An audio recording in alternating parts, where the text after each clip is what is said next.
જય શ્રી કૃષ્ણ, જય માતાજી. કેમ છો બધા? મજામાં? મજામાં જ હશો તો સ્વાગત છે તમારું આજના નવા વ્લોગમાં. રોજની જેમ વાગી ગયા છે છ ને આજે તો થઈ ગયા છે 6:30 ને આપણે વ્લોગ ચાલુ કરી દીધો છે. પાણી આવી ગયું હતું તો પાણી પણ ભરાઈ ગયું છે. બધા પાણી પણ પીવડાવી ગયું છે. જો પછી આજે દહીણું દરવાનું હતું તો ઘરે દહીણું નથી જ, ઘરઘંટી કઈ સમી કરાવી નથી એટલે જો દહીણું દરવાનું હતું. ડબરા બધા ખાલી થયા હતા. ચોખા ને એવું બધું આમાં હતું ને 2 ડબ્બા લોટ ના હતો તો એ ખાલી થઈ ગયા તો મેં આજે ધોઈ નાખ્યા છે. ડબ્બાને ધોઈ નાખ્યું. પછી કાલે રાતે શું કેવાય રસગુલ્લાનો ડબ્બો ઊંધો થઈ ગયો, ચાસણી ખાલી બહાર નીકળી ગઈ હતી તો પછી ચાસણી શું કેવાય બોલા ગાલીચા ઉપર ઢળી હતી તો પછી એમાં કીર્યું થાય એટલે મેં ગાલીચો પણ ધોઈ નાખ્યો. જો ધોઈને અહીંયા રાખ્યું, પાણી આવ્યું ત્યારે ધોઈ નાખ્યો. જો અહીંયા ધોઈને અહીંયા રાખી દીધો છે. નીતરી જાય પછી ઉપર સુકાઈ આવીશ, કારણ કે ધોઈને મેં રાખી દીધો છે. પાણી આવ્યો તો મેં કીધું ધોવાની મજા આવે ને એમના પાસ ચાસણી વાળો કઈ રખાય નહીં.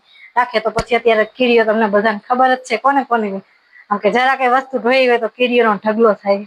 આમાં તમે થોડીક વસ્તુ ધોઈ હોય ને તો કીડીઓ આવી જાય તરત. એટલા માટે આપણે સરખું રાખવું જ પડે. એટલે મેં પછી અત્યારે પાણી એવું અત્યારે રાખી દીધો તો સવારનો, એટલે રાતે ઢોળી દીધી તો પછી સવારે રાખી દીધો. પાણી આવશે ને ત્યારે ધોઈશ તો સરસ. પાણી આવ્યું હતું ને તો સરસ મજાનું એકદમ ઝાઝા પાણીથી ધોઈ નાખ્યો. તો હવે પાણી નીતરી જાય પછી ઉપર સુકાઈ આવીશ. તો હવે આજે બનાવવાની છે લસણની ચટણી. એટલે ખાલી લસણની નહીં, ટમેટું ડુંગળી બધું નાખીને મસ્ત મજાની આપણે ચટણી આજે બનાવશું. લસણની ચટણી રોટલી એવું બનાવવાનું. હજી ડબ્બા ભરવાના છે શું કેવાય લોટના. હજી પણ એ જયું લેવા જશે, આવી ગયા છે એ બહાર બેઠા છે કે નહીં. જો એ બહાર ઉભા છે, ફોન આવ્યો છે તો એ કરે છે વાત. તો એ હમણાં શું કેવાય દહીણું લેવા જવું જોશે કોટડા, કારણ કે હજી ઘરઘંટી સમી થઈ નથી, એમાં જારી બદલાવાની. આજે ઓલા ભાઈ આવ્યા હતા, એ કહેતા હતા કે તમારે એમાં જારી બદલાવી જશે, એના લીધે જારી તૂટી ગઈ છે ને એના લીધે કણકી આવે છે.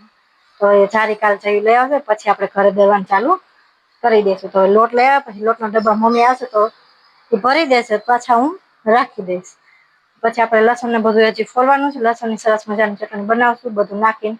તમે બધા બ્લોગ આગળ જોઈજો તો તમને બધાને ખબર પડશે. અને પછી શું કહેવાય કહેતા હતા કે દૂધીના ઢોકળા બનાવવા છે. હવે જોઈએ દૂધીના ઢોકળા બનાવીએ કે નહીં. તો સારું ચાલો હવે તમે બ્લોગ આગળ જોતા રહેજો. તો આપણે જો અહીંયા ફોલી લીધું છે લસણ, અહીંયા સુધારી લીધું છે એક મોટું એવું ટમેટું, ધાણા ભાજી, એક નાનું એવું મરચું, એક ડુંગળી. અહીંયા લીધા છે બધા મસાલા અને આમાં લઈ લીધું છે આપણે મીઠું. તો હવે આપણે આમાં નાખી દઈએ થોડુંક એવું લસણ.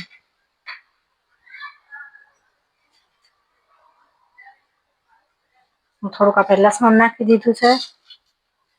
હવે આ ધાણા ભાજી, મરચું, ટમેટું, ડુંગળી ને પણ બધું આપણે આમાં નાખી દઈશું.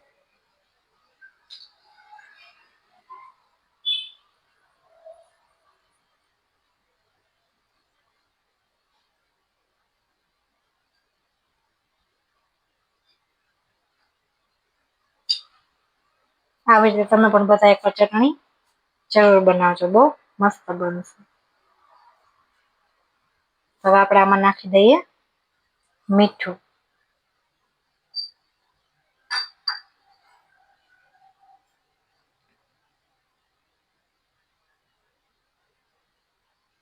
સ્વાદ પ્રમાણે થોડુંક એવું મીઠું નાખી દીધું છે.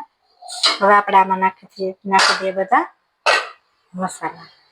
એમાં સેજ એવું નાખી દઈએ ધાણા જીરું.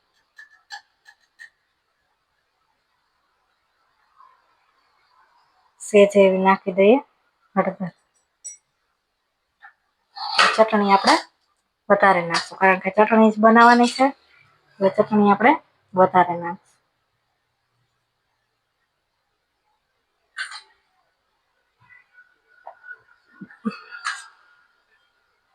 આપણે અહીંયા 5 ચમચી જેવી નાખી દીધી.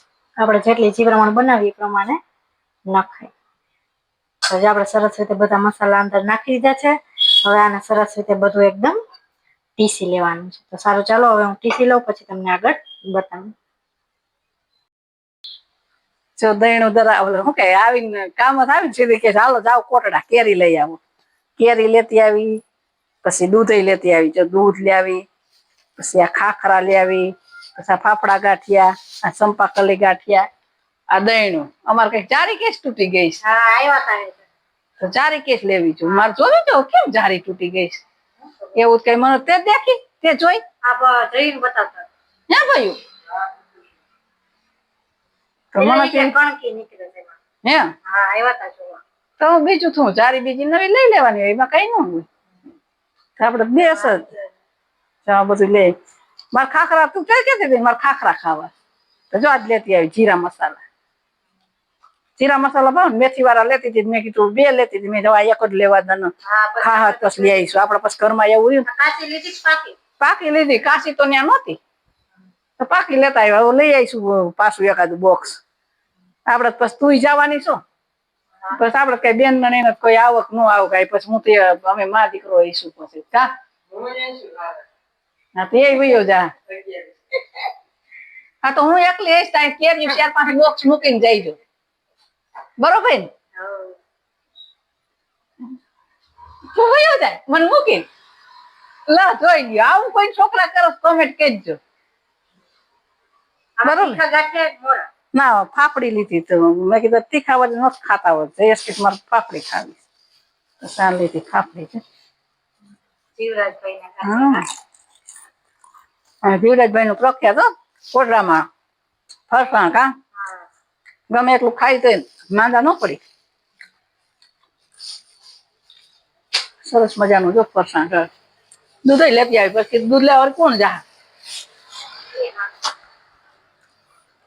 જો આ બધું આવું લઈ આવી હમણાં અમારે જો કઈ ટાઈમ ચારી તૂટી ગઈ મારે હમણાં જોવી જો હતો તો મેં તેવું કઈ જોયું નથી. ચટણી બનાવું બનાવી હા બનાવ નાખ હાલ હું નાઈ નાખું.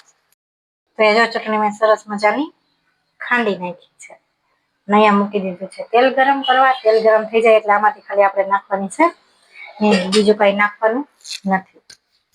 આવી રીતે ચટણી તમે બધા બનાવો છો બહુ મસ્ત બને અમે બનાવી છીએ.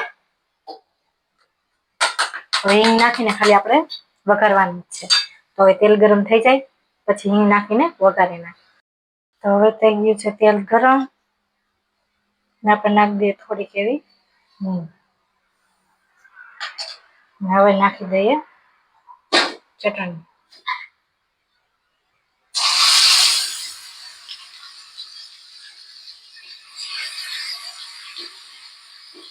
સરસ રીતે બધું પેલા મિક્સ કરી નાખીએ.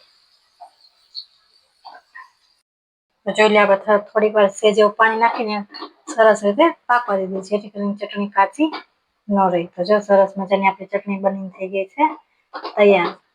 કેવી બની છે તમે બધા કોમેન્ટ કરીને કેજો અને તમે પણ બધા એકવાર જરૂર આવી રીતે બનાવજો બહુ મસ્ત બને. હવે આને ઢાંકી દઈએ. સારું ચાલો તો હવે બનાવવાની છે રોટલી. તો હવે લોટ બાંધી બનાવી નાખીએ રોટલી. હાલો બધા વારું કરવા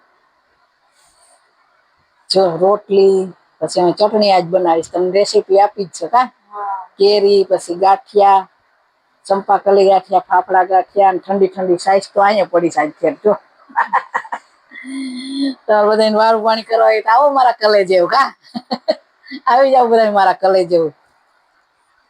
બધા વારું પાણી કરવા હોય ચટણી ની રેસીપી આપી જ દીધી. તમે બધા વારું પાણી કરવા હોય તો પૂછજો અને અમારા વિડીયો સારા લાગતા હોય તો લાઈક શેર ને સબસ્ક્રાઈબ કરવાનું ભૂલતા